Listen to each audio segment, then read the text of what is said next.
Things around us aren't always what they seem. Tonight, we had a very daresome bite. Let's go to Terry's and look for the head of the pit. Why is this in the garbage? Shouldn't we be preparing? We can see the entire planet, our home in space.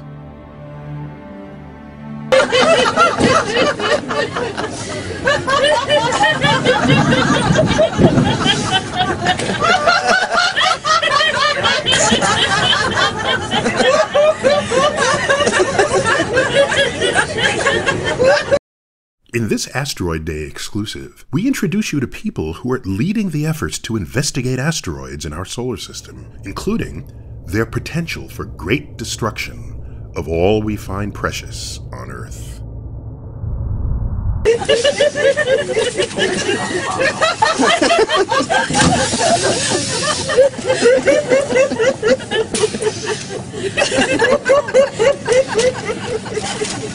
It's oblate, and officially it's an oblate spheroid. That's what we call it. But not only that, it's slightly wider below the equator than above the equator. A little chubbier. A little chubbier. Yeah. Chubby's a good word. It's like pear-shaped. Yeah. So, it turns out the pear-shapedness is bigger than the height of Mount Everest above sea level.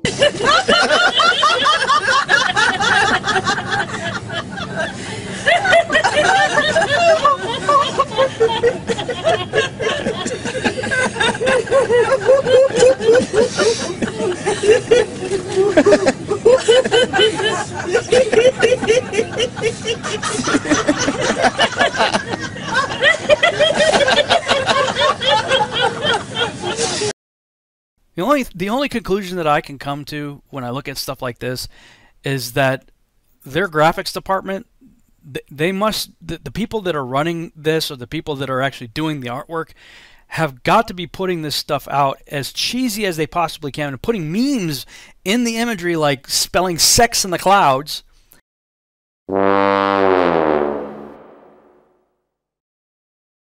Listen carefully, please.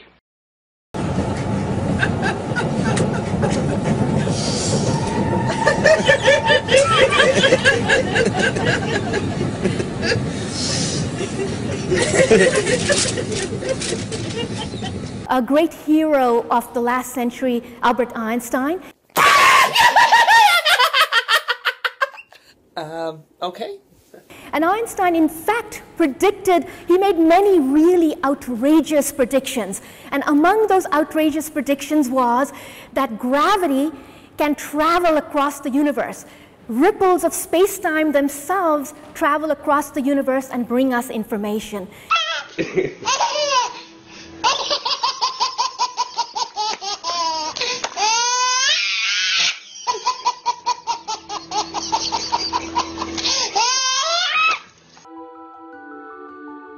A dwarf galaxy typically contains several billion stars.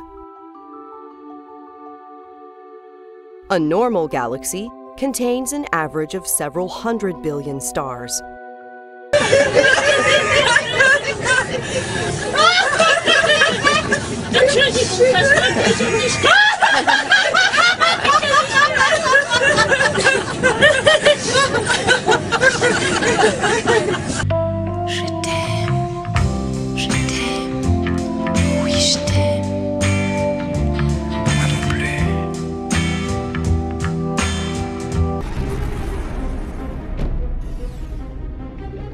Today, we are unlocking the secrets of the cosmos.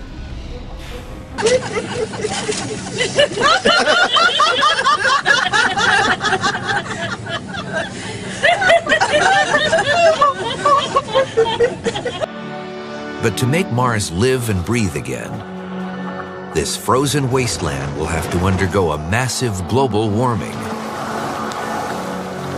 A key ingredient for terraforming Mars is to get all the solid carbon dioxide, the dry ice, out of Mars's soil and into the atmosphere.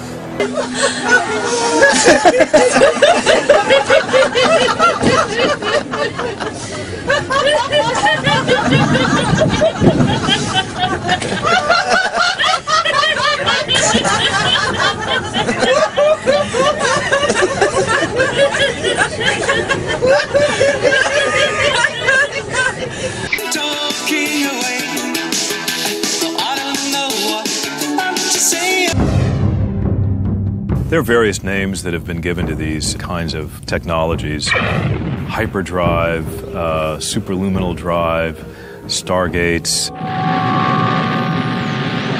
More and more, scientists who've grown up watching their heroes whiz around the galaxy seem unwilling to flatly dismiss the possibility of faster-than-light travel. A scientist named Miguel Alcubierre came up with a theoretical notion for a warp drive that would involve expanding space behind your starship and contracting it in front of your starship. And there was nothing in physics, Einstein's theory or anybody else's, that says that space itself cannot stretch or be squeezed faster than the speed of light.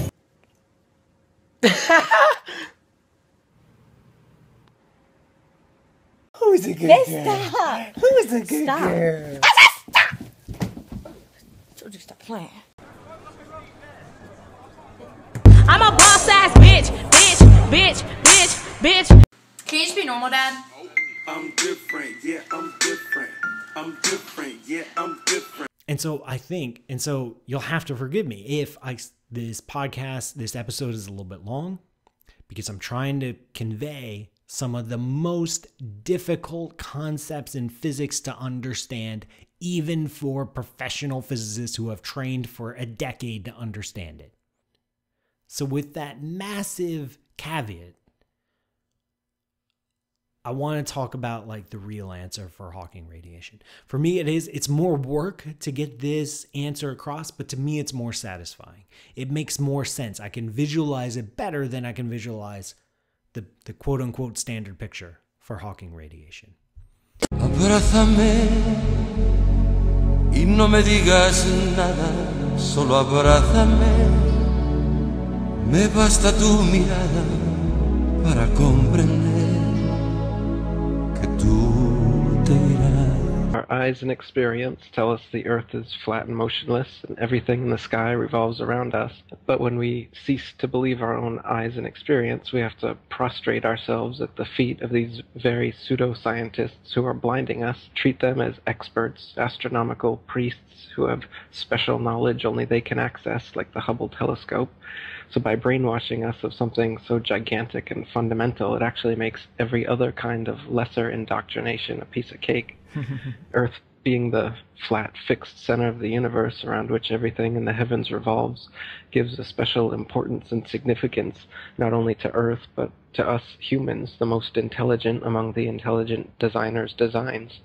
By turning Earth into a spinning ball thrown around the sun and shot through infinite space from a godless Big Bang, they turn humanity into a random, meaningless, purposeless accident of a blind, dumb universe. So it's like trauma-based mind control, beating the divinity out of us with their mental manipulations. People are always asking, why do they do this? Other than the obvious profit margin motive, NASA being the biggest black budget black hole in existence, sucking in over $30 billion taxpayer money for the fake moon landings alone. Nowadays, hundreds of billions of dollars, and not just NASA, but RASA and all the other fake space organizations around the world, giving CGI images for hundreds of billions of dollars. So this modern atheist Big Bang heliocentric globe Earth chance evolution paradigm spiritually controls humanity by removing God or any sort of intelligent design and replaces purposeful divine creation with haphazard random cosmic coincidence.